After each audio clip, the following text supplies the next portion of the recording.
thought it was gonna be freezing. Basically, I'm gonna go bike down to a park to film a video I've wanted to film for a very long time. It's a beautiful day out. It's like 50 or 60 degrees. It's awesome.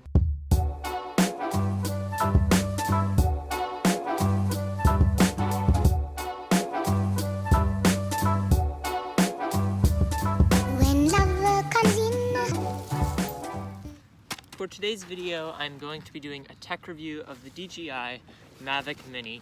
And I've had this device right here for about 3 weeks now, so I feel like I have a pretty good gauge of like how it can perform and a lot of like the form factor and how it can be used and what I like about it, what I dislike about it. So today's video about the Mavic Mini.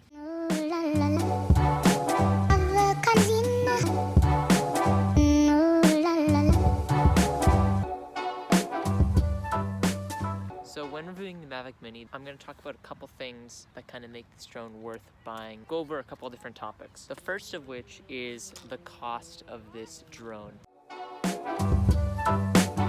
So the cost of this drone is $399, which is relatively expensive, but for drones of this caliber, it's actually super cheap, and it's probably the cheapest entry-level drone you can get that is really good quality and provides a really good picture. For a price, I give it a big thumbs up. Although $400 is a lot of money to spend, if you're going to spend money, if you're going to spend $400 on a drone, spend it on this drone. It's definitely the best you can get for $400, so I highly recommend it. The second thing I want to go over is usability. And what I mean by usability is how easy is it to use this drone? What are kind of its limitations when using this drone? So in terms of learning to fly this thing, it's a piece of cake. It's super intuitive and the controls are really easy to use. You just plug your phone into the controller and get the app, and it's super easy to learn how to use and get good at flying it. So that's super big. Alright, it's getting a little bit dark and I just flew the drone for a while, so I think I'm gonna actually start to bike home, but I'm gonna finish the review when I get back.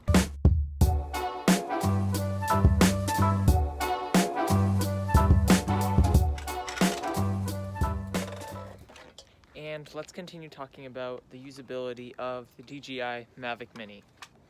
So as I mentioned before, this device is super easy to use. And while I'm on this topic of usability, I also want to talk about some of the drawbacks of this drone. So what I want to talk about is usability in windy conditions. And that is where this drone is not great.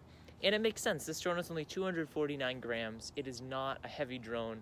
And it's no surprise that if it's really windy out, it's not going to fly well, and it's going to be a bad idea to fly it in general because it could blow away very easily. If you know you're going to be flying it in more windy conditions, you'd likely want to get a more expensive or a bigger drone, because this one's so small.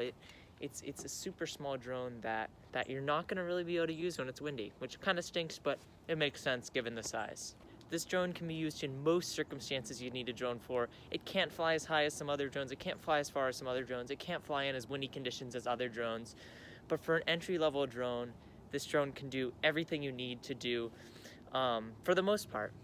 It's getting a little dark out, so let's go back inside. When love comes in,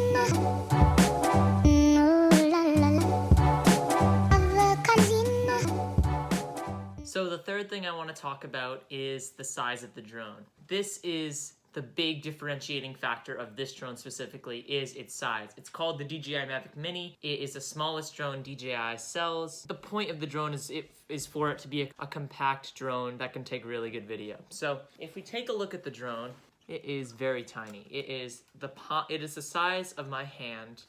You could put it in your pocket. You're gonna get really good image out of this camera. And because it's so compact, you're going to be able to bring it really wherever you want. You don't even really need to bring a big backpack or for size, I emphasize, that is probably the best thing about this drone.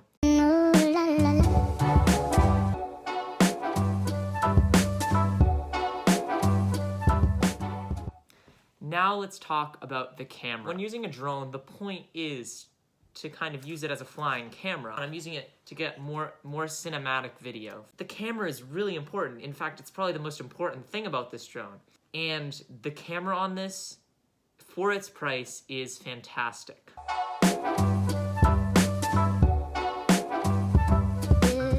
The camera has a gimbal. The camera has a gimbal right here, so it's ultra smooth. No noticeable shaking, nothing like that. quality it takes is great. I would say it's pretty great. It shoots in 2.7K, so it's not 4K, but it is a little better than 1080p or normal HD like I'm shooting on right now. So it's really good for like YouTube videos, non-professional videos that you don't really need that high resolution, you just kind of need a good image. So the camera itself is very good, and I would also give that a big thumbs up.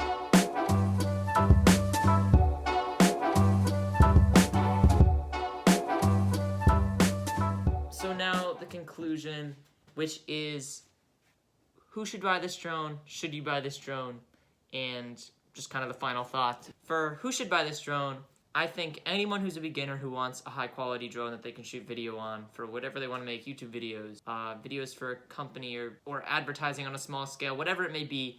If you're not a professional and you just kind of want to try out flying a drone for the first time, I would definitely recommend this because it's affordable, takes great video, and it's super easy to use, so it's great for beginners.